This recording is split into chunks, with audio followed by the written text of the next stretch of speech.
Welcome to Beyond Boundaries, a platform that is committed to promote women's voices in global affairs and advancing the inclusive leadership across Africa.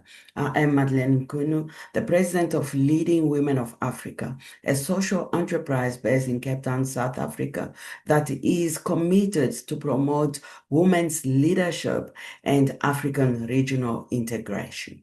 Today, I bring a critical analysis on the peace initiative that was recently facilitated by the U.S. between the DRC and Rwanda.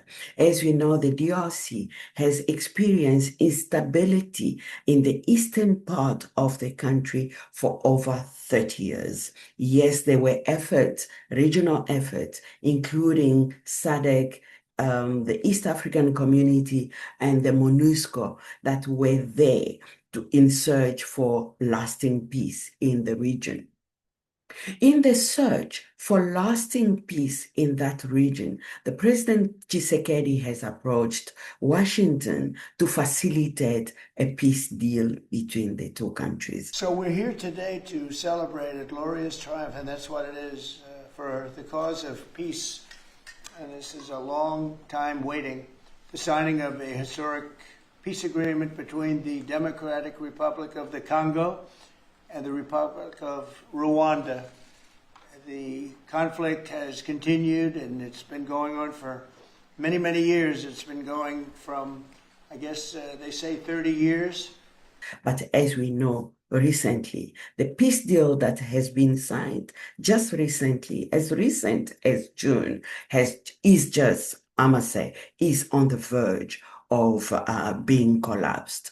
Why? Because we have witnessed, again, war has resumed in the eastern part of the DRC, with civilians being killed, with women being raped, and the sufferings continuing to perpetuate in that region. To all Congolese citizens following this movement, wherever you may be. 2 months ago in this very room, we signed a declaration of principles, a first tangible step to break with deadlock and chart a path towards peace. Today, that choice takes shape and sustained efforts have come to fruition. With this peace agreement, we open a new chapter, one that calls not only for commitment, but for the courage to see it through. By signing this agreement, we reaffirm a simple truth. Peace is a choice, but also a responsibility to respect international law, to uphold human rights, and to protect the sovereignty of states. Those who have suffered the most are watching. They are expecting this agreement to be respected, and we cannot fail them. For me, the collapse of this peace agreement is not only a diplomatic failure, but it is basically a reminder of how Africa's future is being negotiated without the full participation of its people or its institution. The deal promised stability in exchange to access to critical minerals of the DRC. And I think the question that we need to ask ourselves, what went wrong? Who was involved? And maybe the most important question that we need to ask will be, were the democratic principles applied in this deal? Let's first identify the key stakeholders in this deal. They were the foreign affairs ministers of DRC, foreign affairs ministers of Rwanda, and the U.S. Secretary of State. The general impression that was presented was that the U.S. would have ensured that the DRC has followed the democratic process before proceeding or inviting the U.S. on the table to facilitate the peace deal. But a closer examination has actually revealed that there were critical stakeholders that were excluded from the deal.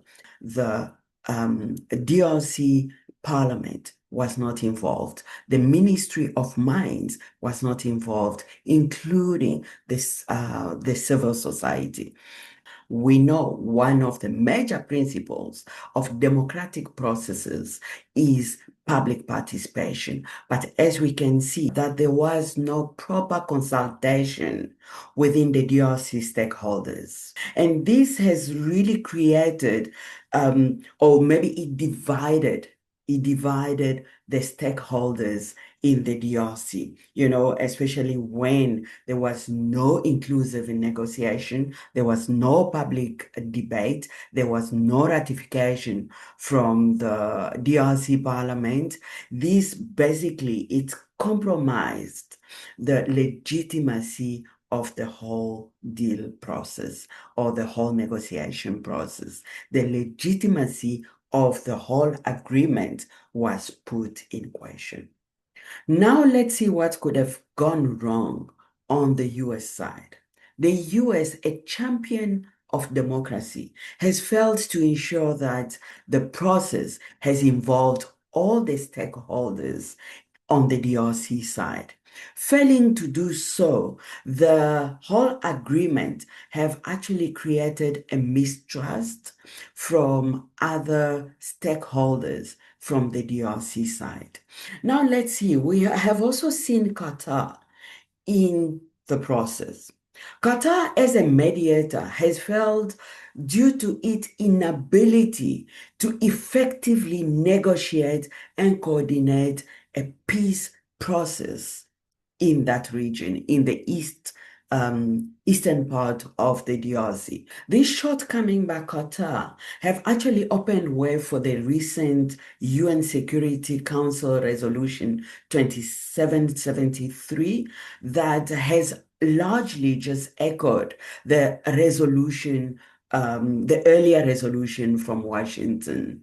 So by failing to ensure proper implementation, proper evaluation, and proper monitoring of the peace process, Qatar has disqualified itself as a credible mediator in the deal. So what could we read in this process? We have seen that the whole process or the deal process have bypassed the DRC democratic institutions.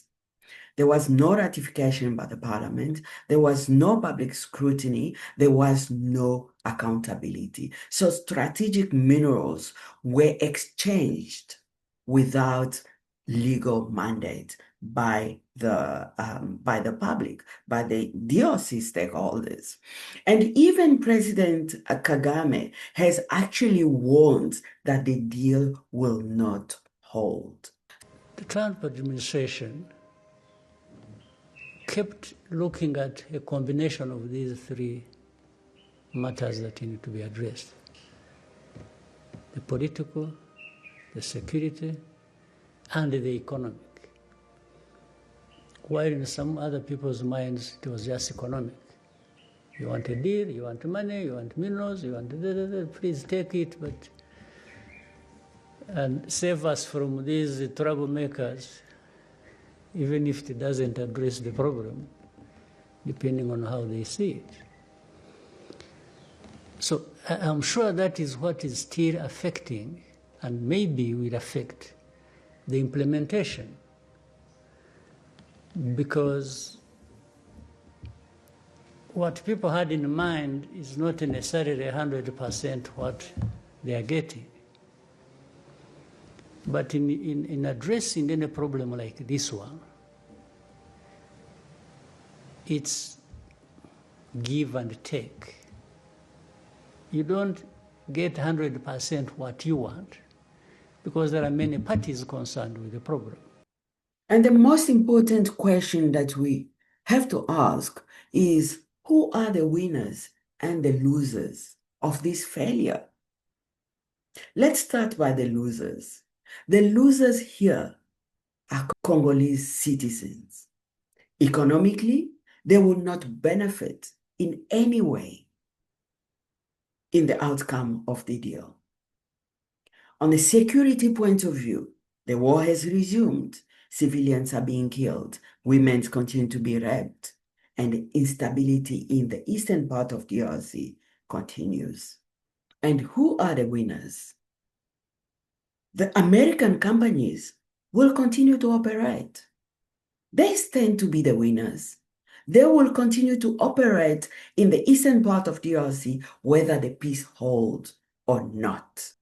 And in the absence of credible laws, institutional safeguard, government accountability, foreign interests will continue to thrive on expense of Congolese people. And what should we say to our African leaders after this analysis? I think what we ought to say to our African leaders that the solution to African problems will not come from Washington, from Paris, or from London. African problems requires African solution. Excluding the African wisdom and regional powers in the peace process in the eastern part of DRC can only continue to fuel instability and chaos in that region. To restore credibility and legitimacy of the peace process, we recommend that the DRC government supports the call for national dialogue so that all the stakeholders can have their voices heard. I would also recommend that the DRC government considers bringing the regional powers in the peace negotiation process, but this time on a more genuine and transparent negotiation.